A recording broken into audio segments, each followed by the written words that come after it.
You've wanted this your entire adult life. No, since the nursery. What do the public want It's me? your own party to whom you'll have to prove yourself. I'm getting the job only because the ship is sinking. It's not a gift, it's revenge. Let them see your true qualities, your courage, My poor judgment. your lack of vanity, Yeah, my iron will. your sense of humour. Ho, ho, ho. Now go. Go? Be Me what? yourself.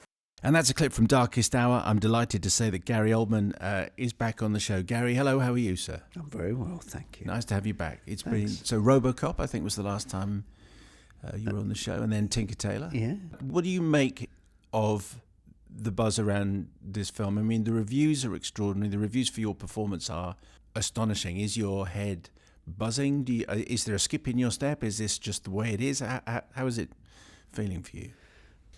Well, it's nice when the work is received well. I've got to say, over the years, there have been lows and highs. I've been an actor for 40 years, 30 years of it probably in the movies, and there have been some good times and some not so good. It's always nice when they're saying nice things about you rather than mean things about you. It's a little overwhelming. The response thus far, certainly in the United States, has been, as you say, I don't know, we've got 1,000 reviews and out of that, maybe four that are not so good. So we're doing, Wow. we're on a good wicket. Yeah. What did you think when Joe Wright asked you to play Winston Churchill? Do you remember what your reaction was? Well, there was a different film that came through in 2014, and the fit wasn't right, and For you to play Churchill? Yeah. How odd is that in the space of a couple of years? You get asked to play him twice, and because I physically, the journey from me to Winston, it seemed so big and insurmountable that the first one I just sort of dismissed out of hand and just said, that's ridiculous. It's not that I have a bucket list of characters or people that I want to play. It's work that's incoming. They're incoming calls. It was never on my list to play Dracula, but it was Francis Ford Coppola, and I thought, well, that would be interesting. So these things come in. So that one floated by.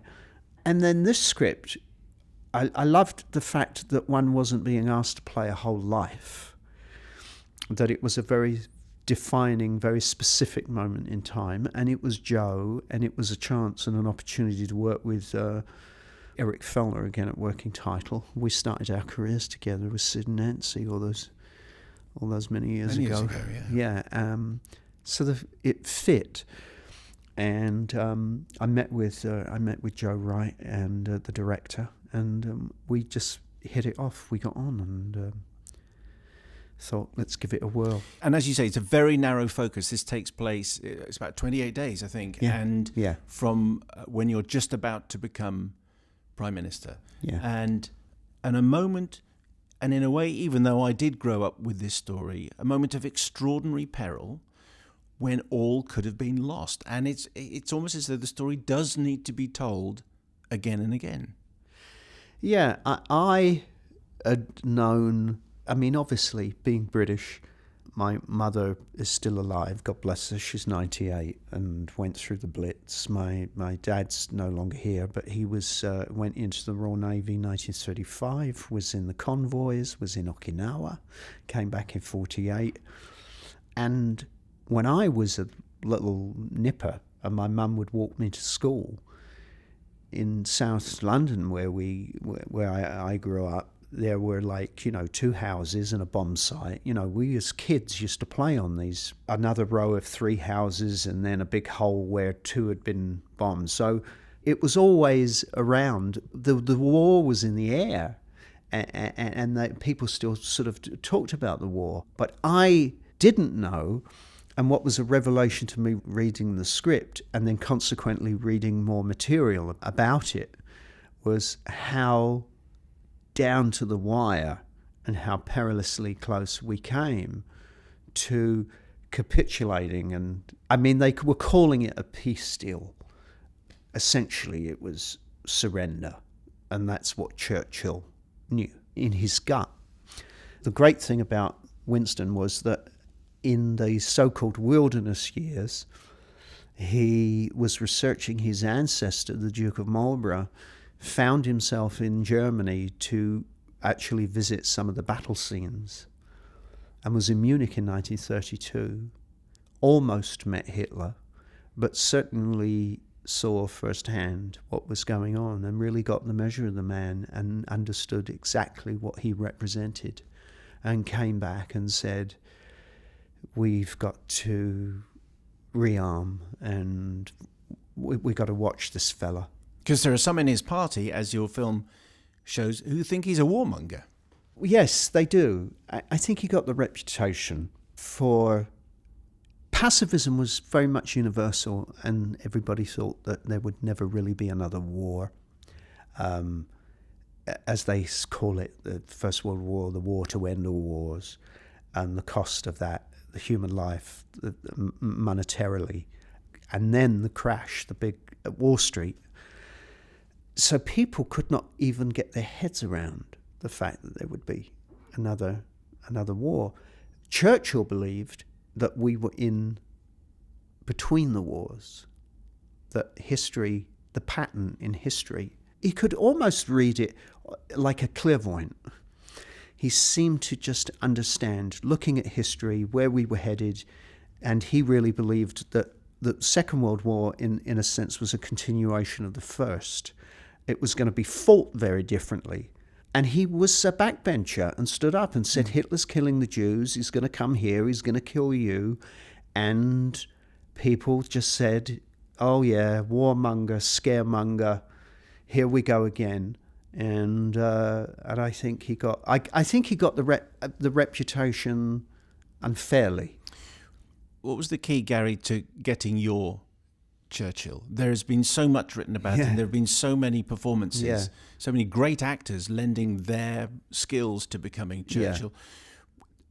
I mean, obviously the prosthetics are extraordinary. Obviously the makeup has to be great, but it's in your eyes. You know, there's a mischief when we see you close up. There's a mischief to your Churchill. Was it the stance? Was it the speech? What was it that you had to get? Well, you can glean things from the material that you're reading, and it's voluminous. I mean, there's so many books written about him, so one only has a certain amount of time to work on a character. I had 8 months. I had a good chunk of time. So you have to be selective with what you're reading. But the key for me was looking at the newsreel footage. And the revelation to me was the energy of the man. He was dynamic and just moving through space with this fixity of purpose. He had a skip in his step, and there was this sparkle in his eyes. There was this cherubic, he looked like a sort of big round pink sort of naughty schoolboy that had just stolen some sweeties from the tuck shop or something. It was that he could, in this footage that I was watching of him, there were times when you think he could almost look towards the camera and wink. And that was the key for me, the humour, the sparkle. Which takes it almost into House of Cards territory. That kind of political thriller, that kind of sense of mischief and purpose within hallowed Parliament. Yeah, and I think that was Joe Wright, the director. He wanted to give you, in the first half of the film, in a way, give you that humour, and then tighten the screw in the second half of the film, so it almost plays, even though we know the outcome, but it plays more like a political thriller. Absolutely, it does, and feels very much. I mean, obviously you very familiar with the work of Chris Nolan. It feels like a companion piece to Dunkirk. Oh, yeah. It feels as though they should be shown together, and that the events of 1940 still feel relevant and resonate now. Yeah, I mean, I can see at some point some tech cinemaphile nerd maybe even editing the pieces together and just for the fun of it. It could play as a double bill. It could certainly. It's a box set, I think. And we had no idea, because you know that Chris Nolan's work is often very secretive. Absolutely. His cards close to his chest. And when we started, I don't think we knew that Dunkirk was in the works. Well, Darkest Hour is an extraordinary achievement. You know that. Do you know that? You might not like me saying this, so I won't ask you to comment on it. But you know the Brian Cox theory of Oscar winning, don't you? No, I don't. Okay, well, the theory goes that so Brian Cox played Hannibal Lecter, and then a little bit after that, Anthony Hopkins played it and won the Oscar. Right. So this year, Brian Cox played Winston Churchill, and a few months later, along comes Gary Oldman. His theory seems to be holding up, doesn't it? I've worked with Brian. Great actor. Yeah, he is. Yeah, I worked with him on the stage. And can you tell us about Flying Horse? What can you tell us about You that? know, what can I tell you about Writing, Flying? directing, starring in it, so it's your thing. Well, it was originally me just writing and directing. I tried to get it made, couldn't get it made. It's about Edward Muybridge, the early 19th century photographer. So it went back on the shelf, maybe with some of the excitement around Darkest Hour. You know, you go in and out of the sun as an actor. You know, it's maybe my moment in the sun, and if we can capitalise on it, I would love to see Flying Horse made. Well, now is your moment in the sun, I Yeah, suspect. I think this year is going to be pretty good. Gary Oldman, thank you so much for talking to us. Nice to see you again. Thank you.